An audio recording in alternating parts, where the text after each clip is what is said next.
me start this part. Here we go. Welcome back to Resistance Chicks. We are your hosts, Leah and Michelle. Today is May 21st, 2017. That's a little Aladdin. It's hotter than hot, like it or not. Right? Okay, we're going to go flying on a magic carpet. We're going to Arabia. We're going to Saudi Arabia. This picture, I have to tell you, turns my stomach. We have a very happy Donald Trump. We have Ivanka, and then we have... You want to see another one that's going to turn your stomach? It's going to be this one. This one turns my stomach. This is Ivanka meeting with... She tweeted this out 4 hours ago. Today I met with Saudi Arabian women leaders and learned directly of their accomplishments, challenges, and visions for the future. Now, on her tweet, actually, when I was looking through the comments on it, there were some Saudi women.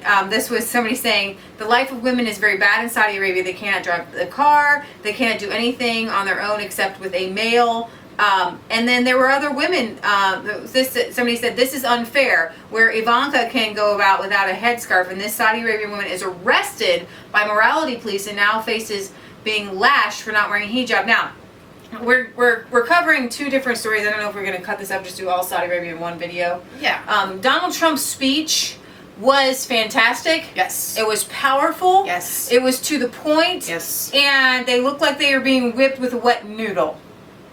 They didn't seem very happy about it. I mean, he called them out, and we're going to give you a big portion of this speech. However, we need to flesh out this story of Saudi Arabia, because he went there and he's doing this over $100 billion arm deal, and he's saying that that's going to provide jobs for the United States because the biggest threat in the world is radical Islamic terror and Iran. However, we've covered before, 7 countries in 5 years, and Iran and Syria were the last 2 countries on the list that the CIA wanted to overturn. Now, I don't like Iran. Iran is full of radical Islamics. But here's the thing: when we're talking about radical Islamic states, there really isn't a lesser of two evil, and I don't believe that we can be friends with one radical Islamic state to try to overcome another radical Islamic state, because Saudi Arabia is actually funneling fighters into Syria, and they're ISIS fighters. I want to tell you, if you don't know, one reason why we're not going to ever attack Saudi Arabia, and it's called the petrodollar. Right. We will never pick on Saudi Arabia because we are so tied to them based on oil. So why do Leah and Michelle want to get back to horse and buggy? Get rid of your cars, get rid of your depending on this oil, all right? So we can get rid of Saudi Arabia. So I wanted to put a couple tweets out here. A selected group of privileged women attempting to hide the reality that Saudi women are owned by their male guardians and banned from driving. Saudi shamefully parades these few successful women when the unemployment of Saudi Arabia is at 20. Women is at 24 to 34%, make up only 15% of the workforce. The reality of Saudi women. This is a school in Saudi Arabia. And there were just a lot of people who were of Arabic, who were tweeting out in Arabic, saying, this is my life here and you won't hear from me. And there was one tweet, a woman saying, I am forced to wear the hijab. This is not something, I mean, why aren't you speaking out for me? And then other people were saying, well, thank you for speaking out. And she's saying, I wish more people would. She says, these are high-class women and they don't represent us. I'm a Saudi woman, I'm 24, and I can't learn, work, or even go out of my home without my guardian. Okay? So she puts that out there and people tweeted back, and somebody says, you're a very brave lady and so honest, and she's like, I can't speak out. But anyways, Melania Trump, she did go... Ivanka or Melania? Okay. She did forego the headscarf. Black and white horses. But this was like really kind of crazy pomp and U.S. circumstance. and Saudi Arabian flags. I mean, this is pomp and circumstance, as you would presume in Riyadh, as big as it gets. And as I said earlier, certainly a contrast to some of the other arrivals that Americans have received in recent years. Here's the difference. It's like there are two different... In the deep state, there are different factions who want different things. And Obama cozied up to Iran. In Saudi Arabia, it's like two big bullies. Who are you going to pick, right? So, and then these other CIA people want Saudi Arabia. Well, it's really all tied to money and the petrodollar. This is the president arriving. Right. Which is about to collapse. It is going to collapse. Right, exactly. I want to play just a few of this so you can see, you know, Melania didn't come in. I know a lot of people were happy that she wasn't wearing the yeah, that's right. Look, you only have to look around the city of Riyadh. the hijab, and Ivanka wasn't wearing the hijab. So people were pretty happy about that, but I think it's almost like a magician's kind of look over here. Look, Melania and Ivanka aren't wearing the headscarf, while we still do our kind of underhanded, under the table dealings with Saudi Arabia, all based on money and corruption. Exactly. I think that's exactly right. So you know, I'm torn on You don't have her this. coming out of the car? I did. We showed it when you were talking. All right. Yeah, it wasn't really exciting. She's wearing a black suit, and I mean, I want to be yay, but you know what? They are going to look the other way while you have, you know, President Trump over here. We have time to do his speech in this one. I think we'll do it separately, but we will do it. I want to find this. This is just really weird. This is very weird to me. Did you know that Saudi Arabia beheads over 100 people a year in capital punishment, and a lot of times they use that sword? So we're waving our little beheading swords. I think that this video is going to come back as an embarrassment to Trump for many years like to come. I'm telling you, it is. Listen, you guys, we love Donald Trump. We have to call him. Look at it. Come on. I'm dancing with the sword with the bunch of men in dresses. Ah. Yep. I'm dancing with the sword with the bunch of men in dresses. Ah. You know, I don't care if this is their culture. It's weird. That's not my culture. That's not our president's culture.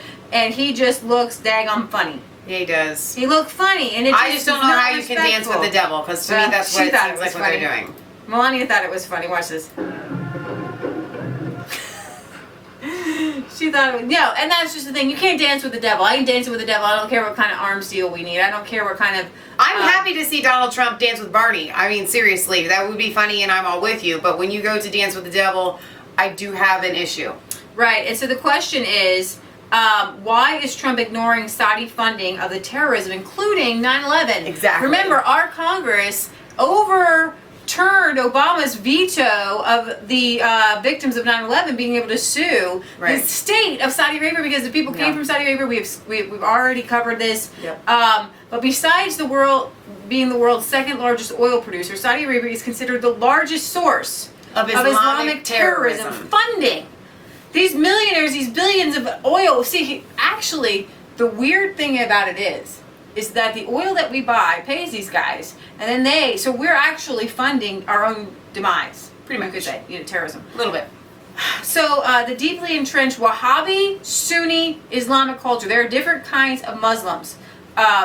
And the Sunni Islamics takes the Wahhabi, wasabi. I always think of like wasabi sauce. It's like Asian. It's not Asian. Wahhabism, Sunni Islamic culture, they fight amongst themselves. And like my patriarch would say, let them fight it out amongst themselves. I know we live in a giant globe, but you know what? I am not putting myself in your wars and your, fighting. And when I do, then you want to come kill me too. So you stay over there. And I'm going to stay over here, right? And we will screen some Muslims who don't want to kill people, and they can come here.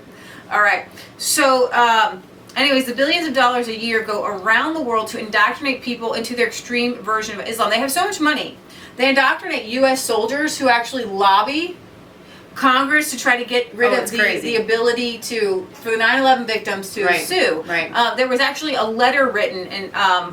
right here, this was a letter. Wife of 9/11 victim pens a letter to Donald Trump urging strength during the Saudi visit to not get rid of the Survivors United for Justice Against Terrorism advocacy group. We will have links to all this in the description. The JASTA creates a path for U.S. citizens to file civil claims against foreign governments for wrongful deaths, injuries, and property damage. And the majority of the hijackers, 9/11, they're from Saudi Arabia. Yeah. So she writes Donald Trump and she says, don't let them, have you back off of this JASTA thing that they can use. It says that as of October last year, Saudi Arabia was reportedly paying American lobbyists and public relations firms $1.3 million per month to fight against the right of Americans to sue the nation for terror. It's how much money going towards million it when they could just so they can't, so the victims can't sue. They know that they're in the wrong. They use U.S. Naval Admiral Edward Masso and all these different United States. He suggested that the JASTA was a congressional mistake. So the question is, should we be friends with people who want to kill us? Probably not. And so you have to recognize that there's no democracy there, right? In Saudi Arabia and Iran, they actually kind of hold them both, right? Semblance of democracy.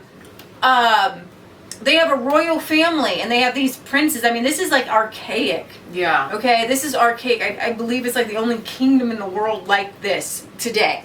The Saudi kingdom, right? Yeah. We took down like a bunch of others. So they have a royal family and all their interests are kept secret. It's not exactly known how much money comes out and where it goes in this banking system that's completely royal, completely within the family, right? Crazy. However, it is known that a few wealthy patrons of the kingdom fund much of the terrorism around the world.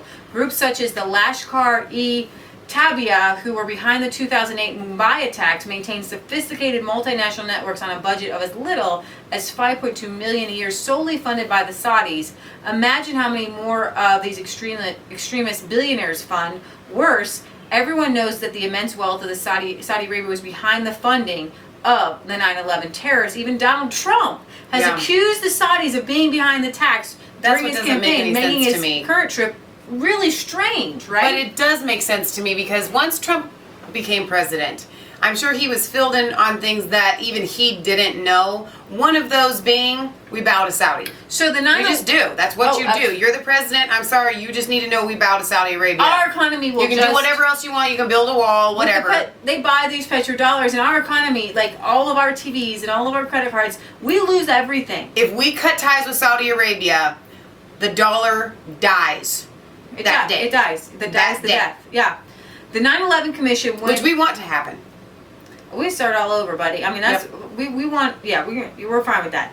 9/11 Commission went as far as to protect the Saudi government, deleting 29 pages completely from the public for years, as they were considered at one point too sensitive to publish and damaging to the Saudi kingdom. It's a kingdom, you guys. We're working with a king. This is a dictatorship. This is a kingdom. This is, you guys, we're not dealing, I mean, do you understand? This is not their culture. These people don't have a right to choose. Right. I know when people go over there, we want to be sensitive to their culture. Well, their culture doesn't have a chance to choose.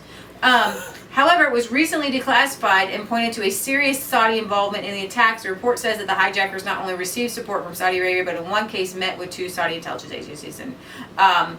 And you can finish reading the rest of this article, but the point is that he danced with the devil. So we wanted to bring you this, I don't know what you call it, like why we're not supporting this friendship in the Middle East. He's sitting there in a den of vipers. Right, exactly. He went in there in their big plush seats that we paid for with the whole oil for money, crazy things. I mean, you have to see this room. I'm going to show you in this next video. Well, okay, I want to ask you about that, and I'll ask you right in front of everybody else. We have to go do a dog visit. We have to leave like within 5 minutes. We can either cover it now and have it in this video, and probably we won't have time to come back and record later. No, it's fine. We'll do his video. It's fine. Okay, video. Separately? Not right now. We're going to do his speech. Okay. All right, separately. You guys. We're going to go ahead and sign off, and hopefully the doggy can wait. All right, you guys. This is Leah Michelle signing off for Resistance Chicks, where it is not a conspiracy theory if it's the truth. Don't forget to like, comment, and subscribe to Mass Faith 3 and Resistance Chicks. Ring the bell for notifications. Find us on Facebook and follow us on Twitter. We love you. God loves you, and God bless.